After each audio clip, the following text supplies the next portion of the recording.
Hello, everybody. Tonight is day 13. 13 of this National Novel Writing Month.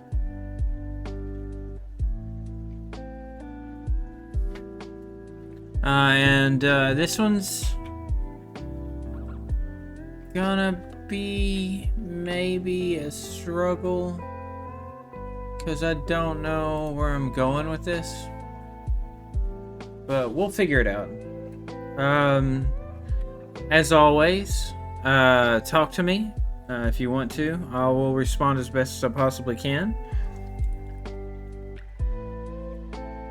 and we'll see where we get.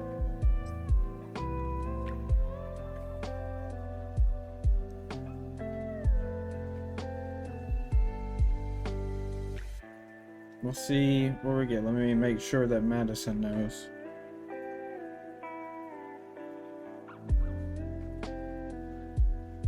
Because I was, she likes to know.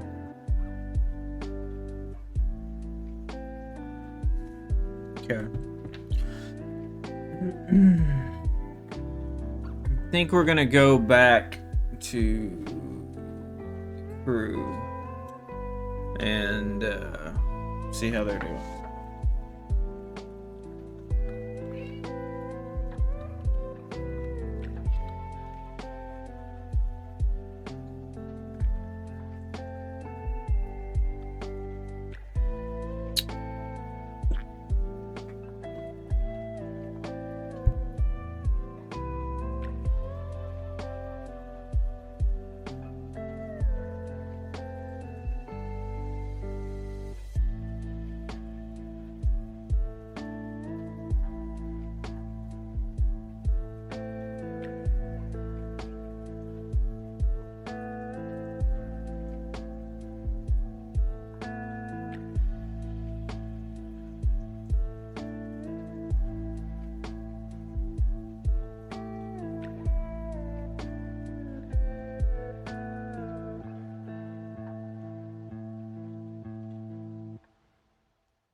Okay, as long as you can hear it.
Hey, Books. I hope you're doing well tonight.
That is working. That's awesome.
Yeah, this is... I look down at my word count and I'm like, fuck.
See, that's the hard part because I was turning these journal entries. If you go look at my YouTube, I was turning these journal entries into audio dramas because I thought it would be cool, and they were based on.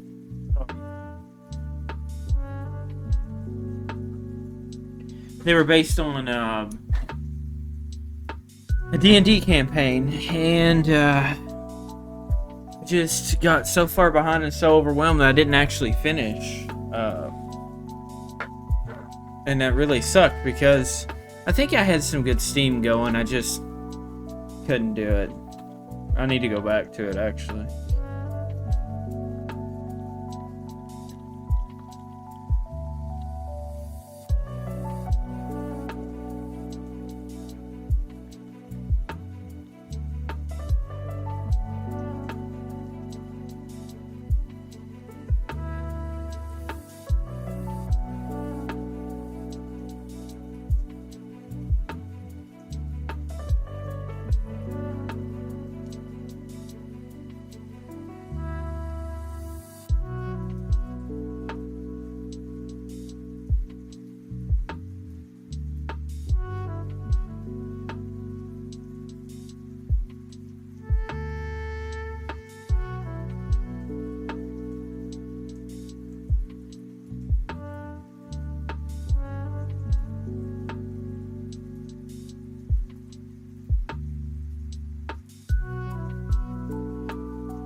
Oh, that's a really good idea.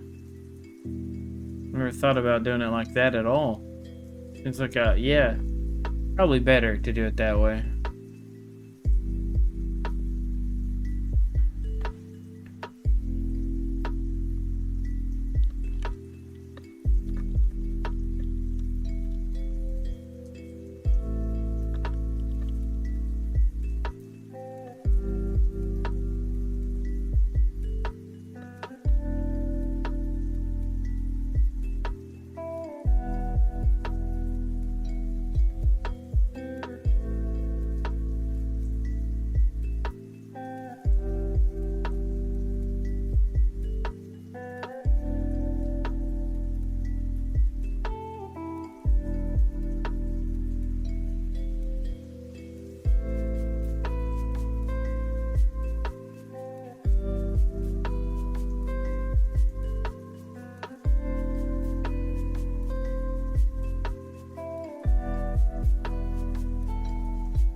Yeah.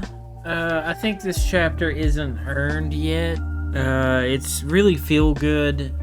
Um, and that's fine. But I think this is maybe too early for this. But I'm gonna go with it.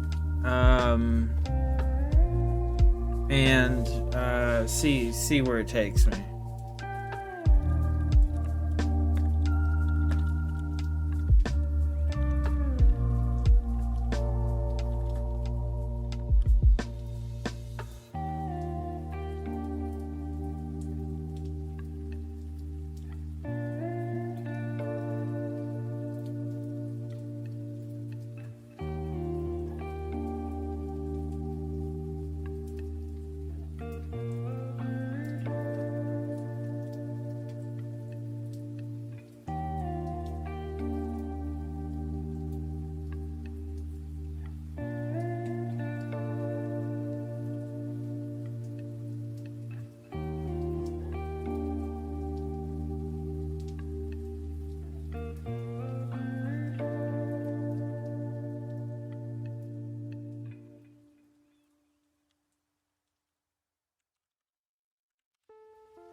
Okay.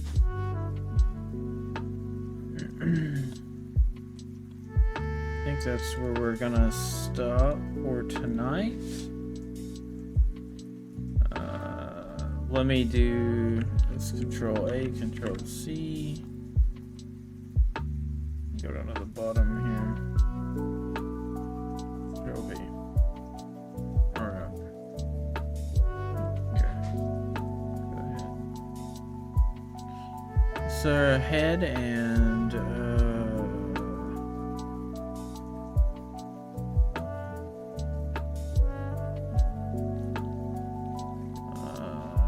pull up NaNoWriMo. Okay.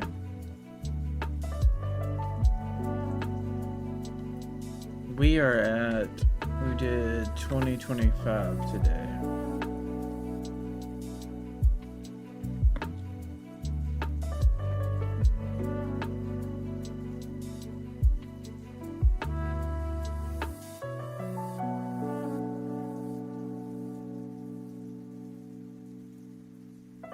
Nice. Still not the max, but I can't complain, you know? Let's see here. We are at 25,037 words. Let's go ahead and change that.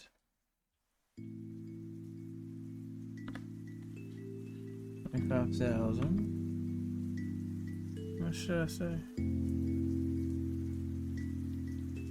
37 words. Yeah, that's right. Awesome. All right. I kind of don't like how this turned out. I don't think that it's earned yet. Like I jumped the gun, but I was feeling it. I don't know why, but it was just feeling good. So we're gonna read this, and again, this might be moved later. I might move this somewhere else. I'm not sure yet.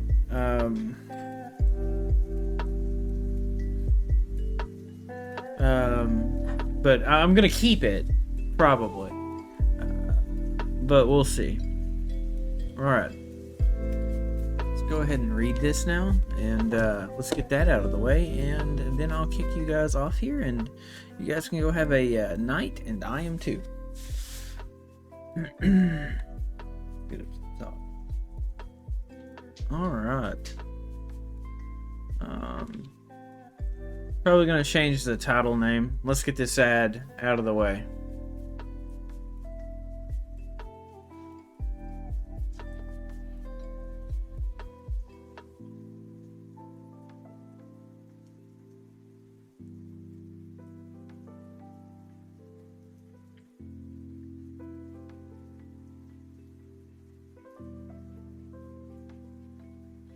All right, come on. Come on.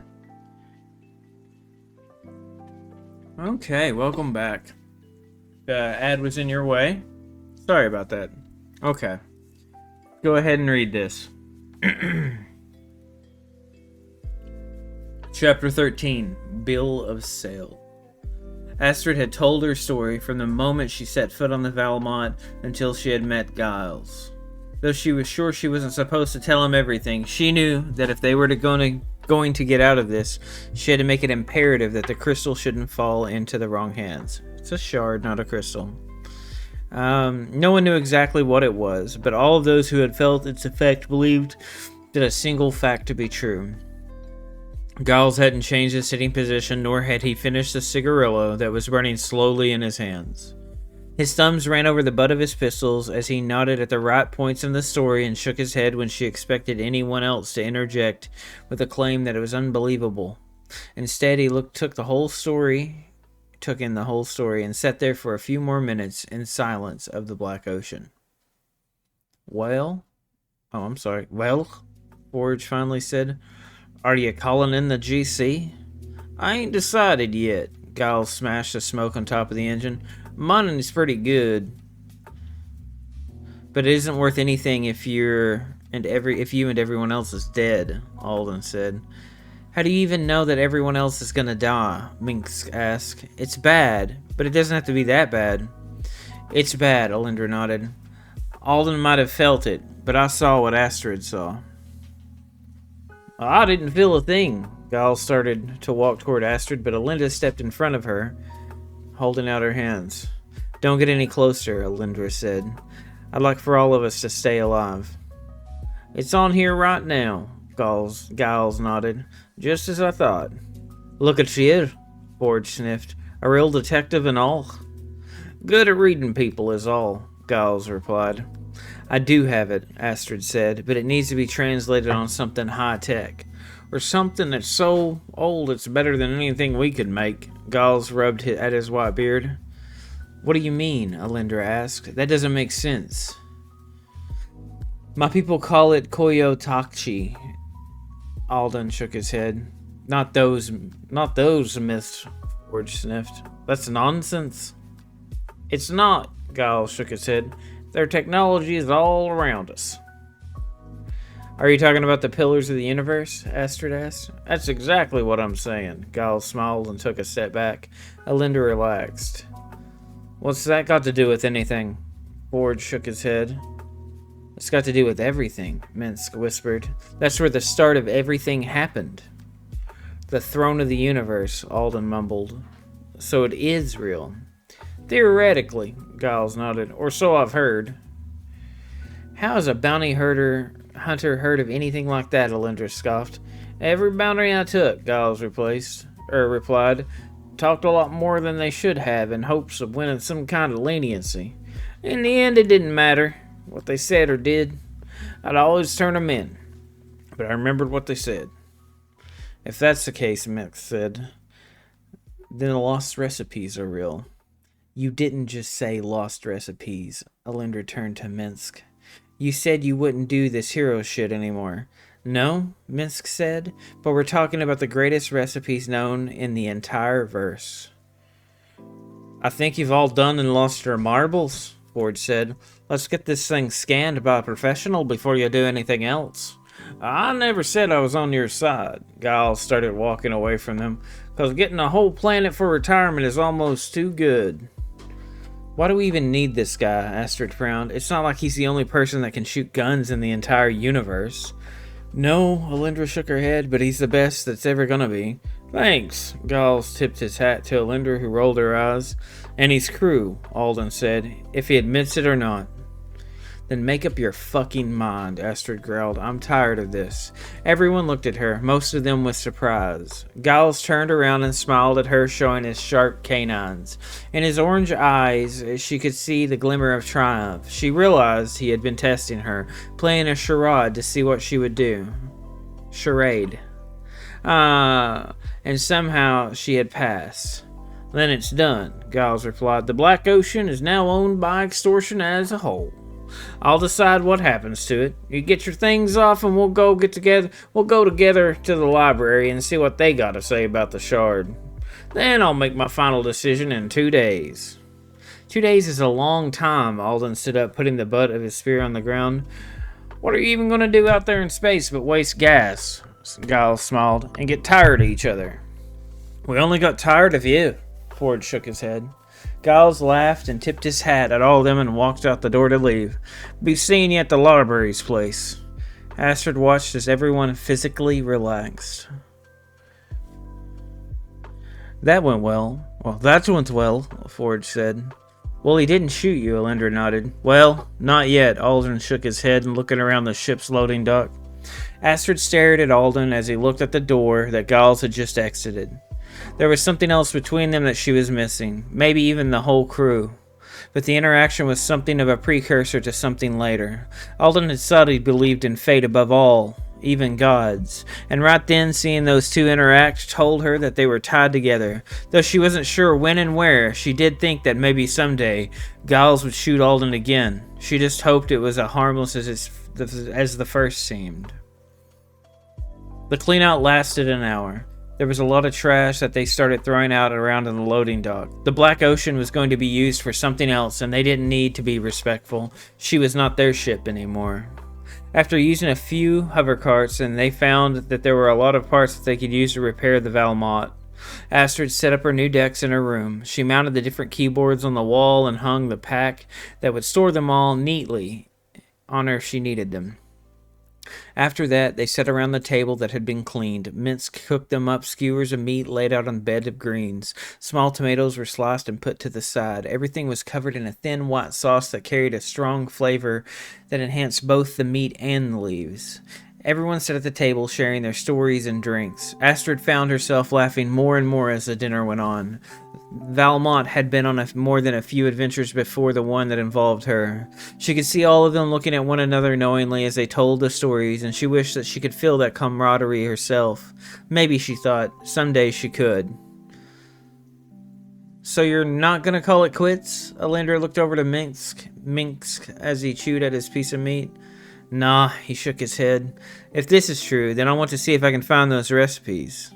"What recipes?" Astrid asked. "That's the thing," Minsk replied. "No one knows, but it is said to be the lost culinary delicacies that can't be replicated."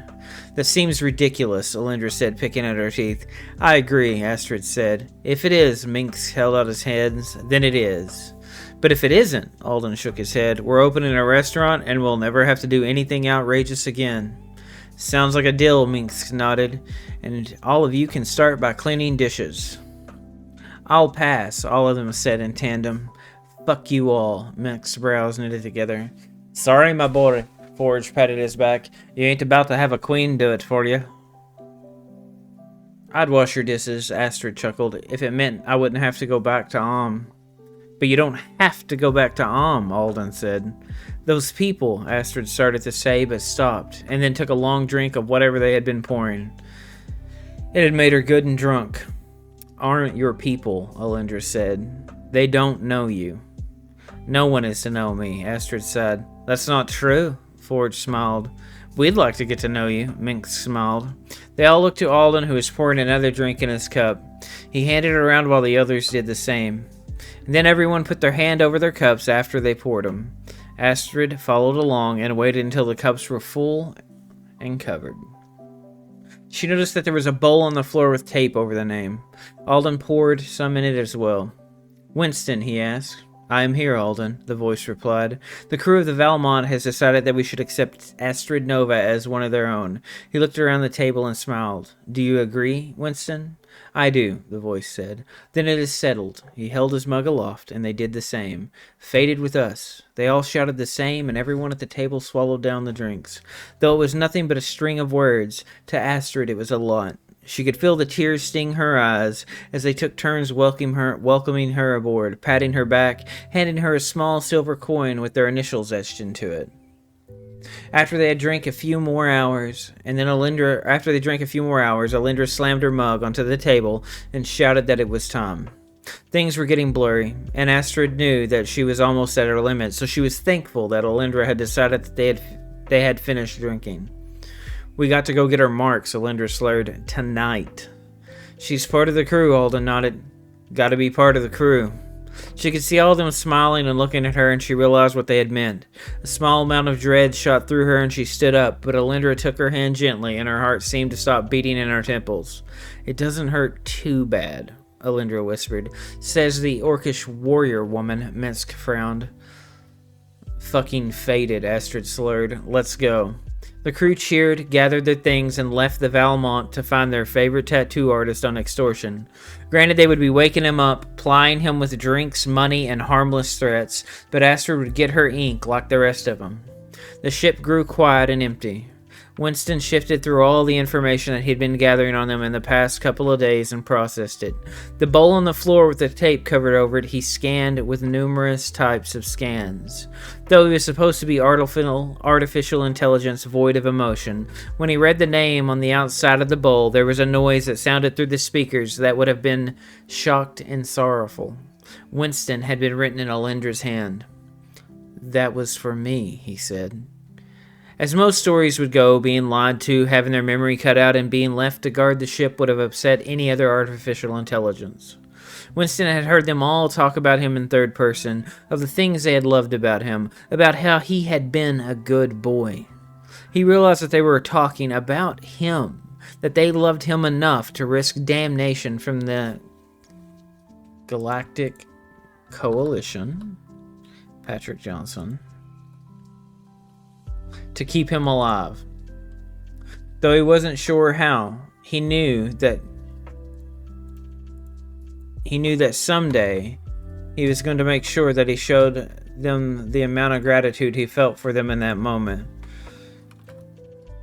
He wanted to continue to be a good boy. All right, ladies and gentlemen, that is tonight's chapter. We're done. It is 9:26. I am not pushing it till 12 o'clock tonight. We're at 50% of the way with 25,000 words. Again, I don't know if I think this chapter is earned yet. It is the halfway point. I do want the reader to feel good. I want this connection to happen with everybody. So maybe it is. Maybe it just needs to be worked up a little more. I don't know. But yeah, if you haven't started writing yet, this is your chance to start writing. Go ahead and do it now. You still have a whole last month. And we can see what you can do. If you want to talk about writing, you just find me on my social media, find me on my Discord. If you know me in real life, you can find me in real life. Thank you, Madison, you stupid short bitch. Otherwise, keep at it. Good luck, and have a good night. I'll see you tomorrow when we return back to the Valmont and cruise the stars.